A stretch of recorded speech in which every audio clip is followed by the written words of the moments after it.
Assalamualaikum warahmatullahi wabarakatuh. Bertemu lagi kita dalam pelajaran Pendidikan Islam tingkatan 2, pelajaran 20 bertajuk Terbitnya Fajar Dakwah dalam bidang sirah dan tamadun Islam. Misi dakwah Rasulullah SAW bermula apabila turun wahyu daripada Allah Subhanahu Wa Taala.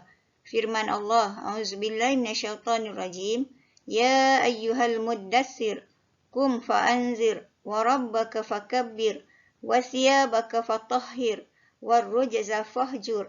Surah Al-Muddatsir ayat 1 hingga 5.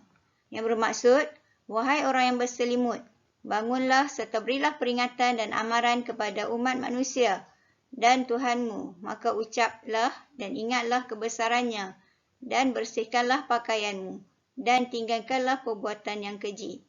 Rasulullah SAW melaksanakan tugas dakwah secara sulit terlebih dahulu. Bagaimanakah dakwah secara sulit ini dilaksanakan? Pada peringkat ini, baginda menyeru individu daripada keluarga terdekat dan sahabat yang rapat. Antara individu yang awal memeluk Islam adalah termasuklah Sayyidina Khadijah, yakni isteri Rasulullah, Ali bin Abi Talib, sepupu Rasulullah, dan Zaid bin Harisah, iaitu pembantu Rasulullah. Kemudian diikuti pula pengislaman Abu Bakar, sahabat baik baginda. Abu Bakar pula berjaya berdakwah kepada orang yang berpengaruh dalam masyarakat seperti Osman bin Affan dan Abdul Rahman bin Auf. Dakwah secara sulit ini mengambil masa hampir 3 tahun. Dalam tempoh tersebut, umat Islam berjumpa dan salat secara bersembunyi di lorong atau di lembah yang jauh daripada pengetahuan awam. Pusat penyebaran Islam pada masa itu ialah rumah Al-Arqam bin Abi Al-Arqam.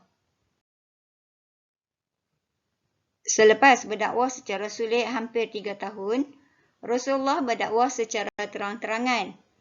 Dakwah secara terang-terangan ini kepada kaum kerabat dan juga kepada masyarakat awam. Antara strategi dakwah yang digunakan oleh Rasulullah ialah pertama, ucapan awam. Baginda naik ke Bukit Safa dan mengajak masyarakat Mekah beriman kepada Allah Subhanahu Wa Taala dan meyakini hari kiamat. Kedua, mencari sokongan. Rasulullah SAW bertemu dengan kabilah-kabilah yang datang ke Mekah pada setiap musim haji. Pertemuan dibuat pada waktu malam untuk mengelak gangguan kafir Quraisy. Ketiga, mencari tempat selamat.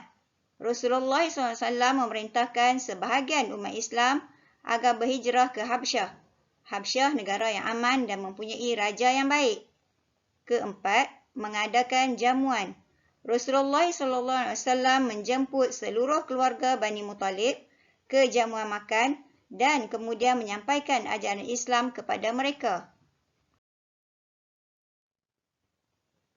Dakwah ialah tugas Rasulullah SAW. Rasulullah melaksanakan dakwah secara terancang dan berstrategi. Antara hikmah strategi dakwah secara sulit ialah memantapkan akidah umat Islam yang masih baru dengan ajaran Islam. Seterusnya, memastikan ajaran Islam dapat diterima tanpa gangguan. Dan antara lain, hikmah strategi dakwah secara sulit ialah untuk kemaslahatan dan menyelamatkan nyawa umat Islam yang menjadi penggerak dakwah. Antara hikmah strategi dakwah secara terang-terangan pula adalah menyuntik semangat berdakwah dalam diri umat Islam, menimbulkan rasa tanggungjawab umat Islam untuk menegakkan syiar Islam, dan seterusnya kemaslahatan untuk menyelamatkan nyawa umat Islam yang menjadi penggerak dakwah. Dakwah yang dilakukan oleh Rasulullah ini mendapat penentangan daripada kaum musyrikin. Antara faktor penentangan mereka adalah yang pertama, dari faktor agama. Mereka berpegang kuat dengan kepercayaan nenek moyang mereka, iaitu percaya kepada Tuhan yang berbilang. Mereka menolak keesaan Allah dan menafikan hari kebangkitan. Yang kedua, faktor penentangan adalah dari segi sosial. Mereka berpegang kuat dengan semangat perkauman dan mengamalkan perhambaan. Oleh itu, mereka menolak persamaan taraf dan keadilan masyarakat yang dibawa oleh Islam. Yang ketiga, faktor penentangan adalah dari segi politik. Golongan bangsawan dan kaya tidak mahu kehilangan kuasa. Mereka melihat Islam sebagai ancaman yang membahayakan kepimpinan mereka. Akhir sekali, penentangan kaum musyrikin ini dari sudut ekonomi. Golongan pengukir dan peniaga berhala merasakan ekonomi mereka terjejas. Hal ini kerana Islam melarang penyembahan berhala. Penentangan terhadap dakwah Rasulullah SAW muncul apabila baginda mula berdakwah secara terang-terangan. Antara bentuk penentangannya adalah, pertama, bertemu Abu Talib. Kaum musyrikin cuba mempengaruhi Abu Talib, bapa saudara Rasulullah, agar menghalang usaha dakwah baginda. Yang kedua, bentuk penentangan yang dihadapi oleh Rasulullah ialah memburuk-burukkan dakwah Islam, iaitu mereka memesongkan perhatian masyarakat Mekah daripada dakwah baginda melalui syair serta memburuk-burukkan baginda dan umat Islam. Ketiga, bentuk penentangan yang dihadapi oleh Rasulullah ialah menyeksa umat Islam, menyakiti dan menyeksa Rasulullah dan umat Islam, dan para hamba diseksa oleh majikan seperti Bilal bin Rabah dan Sumayyah. Para pemuda Islam pula ditentang oleh anggota keluarga mereka sendiri. Yang keempat, tawaran, iaitu memberi tawaran pangkat, harta dan wanita kepada Rasulullah dengan syarat baginda menghentikan dakwah. Seterusnya, bentuk penentangan kaum musyrikin terhadap dakwah Rasulullah ialah kompromi, iaitu meminta Rasulullah bertolak ansur mengamalkan ajaran Islam dan ajaran mereka bersilih ganti.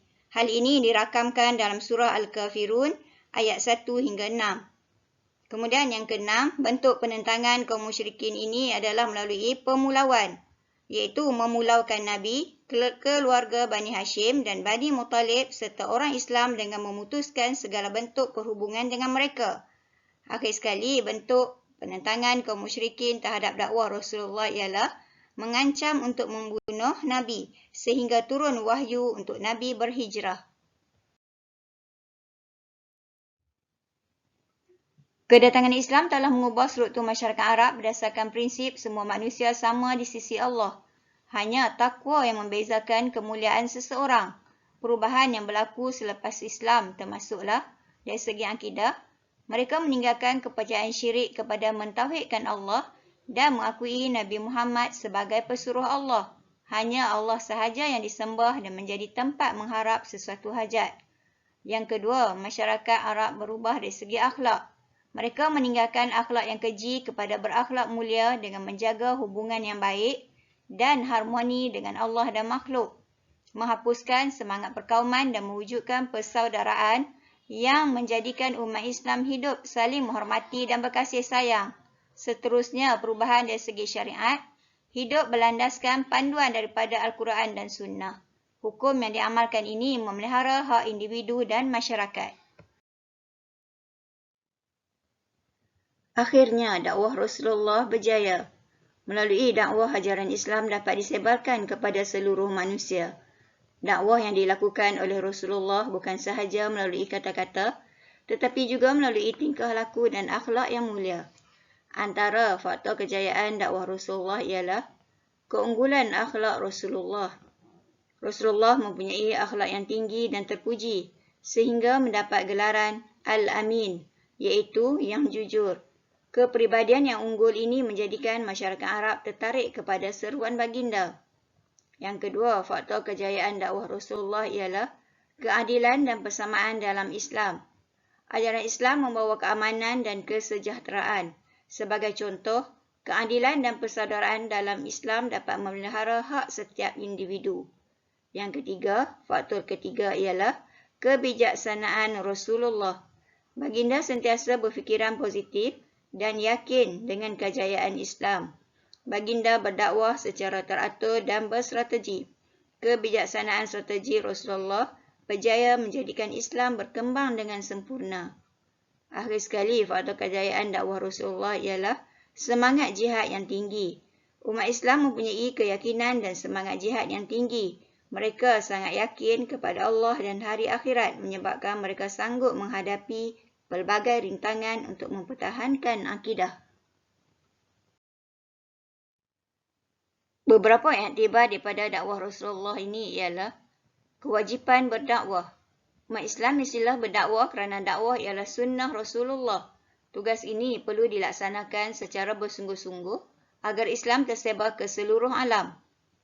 Yang kedua, menunjukkan contoh teladan yang baik. Umat Islam mesti menunjukkan contoh teladan yang baik kerana cara ini merupakan dakwah yang paling berkesan.